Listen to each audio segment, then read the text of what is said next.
नमस्ते छात्रों, लोक भारती 10वीं कक्षा में आपका हार्दिक स्वागत। आज हम मानिक वर्मा जी द्वारा रचित गजल इस पद्य का अध्ययन करेंगे। गजल यह अरबी साहित्य का एक प्रसिद्ध काव्य प्रकार है। गजल यह शेर व शायरी में लिखी जाती है। हास्य व्यंग्य के सशक्त गजलकार मानिक वर्मा जी का जन्म 1938 में मध्य प्रदेश के उज्जैन में हुआ। मानिक वर्मा जी वाचिक परंपरा में प्रमुख स्थान रखते हैं। आपके व्यंग्य बड़े ही धारदार होते हैं। उनकी कृतियाँ गजल मेरी इबादत है, आखिरी पत्ता, ये उनके गजल संग्रह है। आदमी और बिजली का खंभा, महाभारत अभी जारी है, मुल्क के मालिकों जवाब दो, आदि साहित्य का सृजन मानिक वर्मा जी ने किया है। प्रस्तुत गजल गजल मेरी इबादत है इस गजल संग्रह से ली गई गजल है। इस गजल के माध्यम से मानिक वर्मा जी ने हम सबको जीवन में निरंतर अच्छे कर्म करते हुए आगे बढ़ने के लिए प्रेरित किया है। गजलकार ने संदेश देते हुए कहा है कि अपने रूप रंग से सुंदर दिखने के बजाय अपने कर्मों से सुंदर दिखना आवश्यक है। तो अब हम छात्रों कविता का प्रकट वाचन करेंगे। तो देखिए, पद्य क्रमांक 8 गजल। इस गजल के गजलकार है मानिक वर्मा जी। देखिए, आपसे किसने कहा स्वर्णिम शिखर बनकर दिखो, शौक दिखने का है तो फिर नींव के अंदर दिखो, चल पड़ी तो गर्द बनकर आसमानों पर लिखो, और अगर बैठो कहीं तो मील का पत्थर दिखो। सिर्फ देखने के लिए दिखना कोई दिखना नहीं, आदमी हो तुम अगर तो आदमी बनकर दिखो। जिंदगी की शक्ल जिसमें टूटकर बिखरे नहीं, पत्थरों के शहर में वो आईना बनकर दिखो।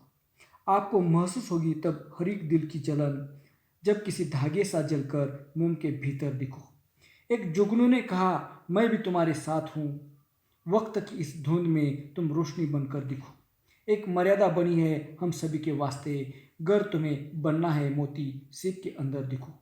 डर जाए फूल बनने से कोई नाजुक कली, तुम ना खिलते फूल पर तितली के टूटे पर दिखो।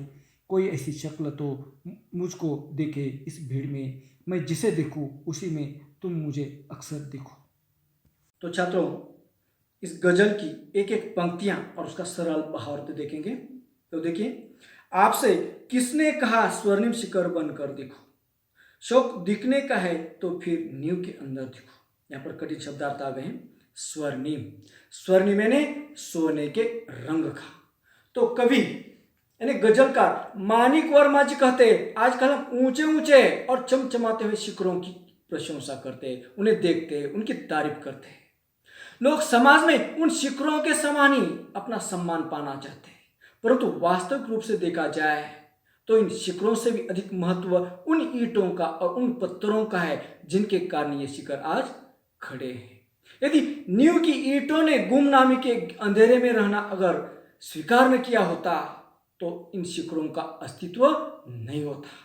यदि हम समाज के लिए अगर कुछ करना चाहते हैं तो हमें प्रशंसा और वाहवाही का लोभ का त्याग करना चाहिए।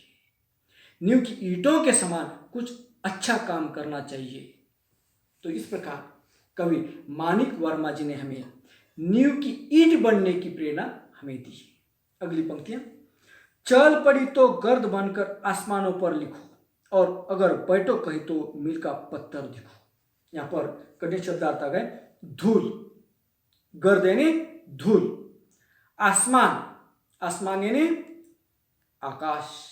तो कवि गजलकार मानिक वर्मा जी कहते हैं यदि हम मंजिल की ओर अग्रसर है, अपनी मंजिल की ओर आगे बढ़ रहे हैं, तो हमें अपने अच्छे कर्मों से आसमानों तक छा जाना चाहिए। जैसे आंधी आने पर धरती से लेकर आसमान तक धूल ही धूल दिखाई देती है, अर्थात हमारे द्वारा किए गए अच्छे कामों की भी चर्चा हर तरफ होनी चाहिए। यदि हम अपनी मंजिल की ओर आगे बढ़ रहे हैं, मंजिल की ओर आगे बढ़ते समय अगर हम मार्ग में अगर कहीं बैठ जाते हैं तो हमें मील के पत्थर के समान बैठना चाहिए, मील का पत्थर बनना चाहिए। जैसे मील का पत्थर क्या करता है, जिस प्रकार यात्रियों को अपनी मंजिल की ओर बढ़ने के लिए सहायता करता है, ठीक उसी प्रकार हमें क्रियाशील न होते हुए भी हमें दूसरों की मदद करनी चाहिए, हमें मील का पत्थर बनना चाहिए। यह संदेश हमें गजलकार मानिक वर्मा जी ने हमें दिया है। अगली पंक्तियां, सिर्फ देखने के लिए दिखना कोई दिखना नहीं, सिर्फ देखने के लिए दिखना कोई दिखना नहीं, आदमी हो तुम अगर तो आदमी बनकर दिखो। तो कवि मानिक वर्मा जी कहते हैं कि ईश्वर ने हमें मनुष्य जीवन दिया है, हमारा उद्देश्य केवल सजना संवरना सुंदर दिखना यह हमारे जीवन का उद्देश्य नहीं है। तो हमारे द्वारा किए गए काम कैसे होने चाहिए? सुंदर होने चाहिए। ईश्वर द्वारा किए गए इस श्रेष्ठ मानव जीवन में हमें मानवीय गुणों को अपनाना चाहिए। यह संदेश हमें कवि गजलकार मानिक वर्मा जी ने दिया है। अगली पंक्तियां, जिंदगी की शक्ल जिसमें टूटकर बिखरे नहीं, पत्थरों के शहर में वो आईना बनकर दिखो। कठिन शब्दार्थ है शक्ल, शक्ल यानी चेहरा। तो देखिए मानिक वर्मा जी कहते हैं कि हमारे जीवन में परिस्थिति एक जैसी नहीं होती, कभी अनुकूल परिस्थिति होती है तो कभी प्रतिकूल परिस्थिति होती है। तो प्रतिकूल परिस्थिति में हमें विचलित नहीं होना चाहिए। तो प्रतिकूल परिस्थिति में भी हमें बिना टूटे, बिना थके, बिना बिखरे हर परिस्थिति में उसका डट कर मुकाबला करना चाहिए और अपने लक्ष्य, अपनी मंजिल की ओर अग्रसर होना चाहिए। यह संदेश हमें गजलकार मानिक वर्मा जी ने यहां पर दिया। तो देखिए अगली पंक्ति,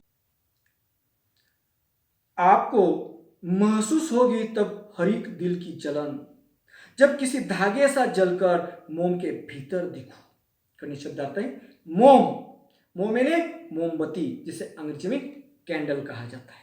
तो देखिए गजलकार मानिक वर्मा जी कहते हैं कि हमें प्रत्येक मानव से सहानुभूति रखनी चाहिए, उनके दुखों को, उनकी तकलीफों को समझना चाहिए, उनकी मदद करनी चाहिए। जैसे मोमबत्ती का धागा सदा उसके साथ रहता है और उसके साथ ही जलता है, ठीक उसी प्रकार हमें दीन, दुखी और दलित, पीड़ित लोगों की सेवा करनी चाहिए, उनके दुखों को दूर करने का प्रयास करना चाहिए, हमें अपना मानव धर्म निभाना चाहिए। इस प्रकार का संदेश कवि गजलकार जी ने हमें इन पंक्तियों के माध्यम से दिया है। अगली पंक्तियां, एक जुगनू ने कहा मैं भी तुम्हारे साथ हूं, वक्त इस धुंध में तुम रोशनी बनकर दिखो। कई शब्दार्थ है धुंध, धुंध यानी धुआं, कोहरा।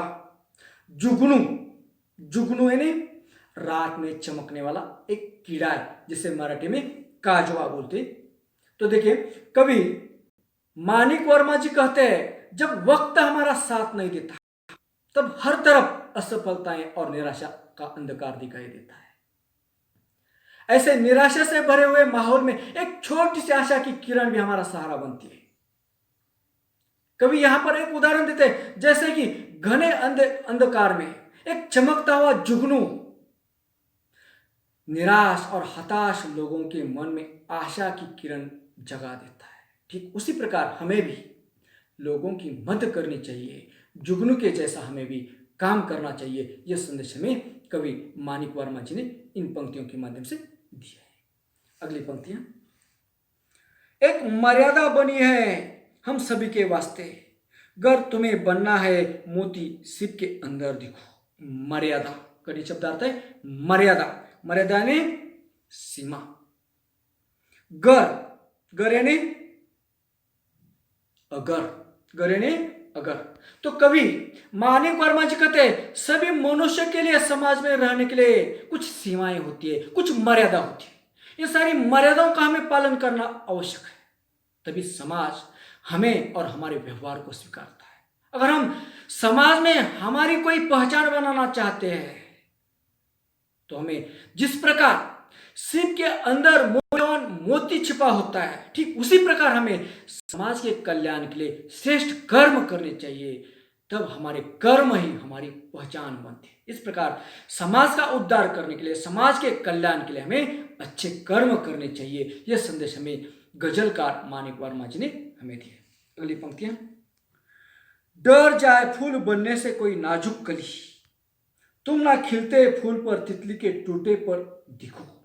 तो देखिए गजलकार मानिक वर्मा जी कहते हैं कि यदि कोई नाजुक कोमल कली फूल बनने से डरती है, कली जानती है उसके खिलते ही तितलियां भंवरे उसका रस चूसने के लिए आ जाएंगे और फूल बनी कली को परेशान करेंगे।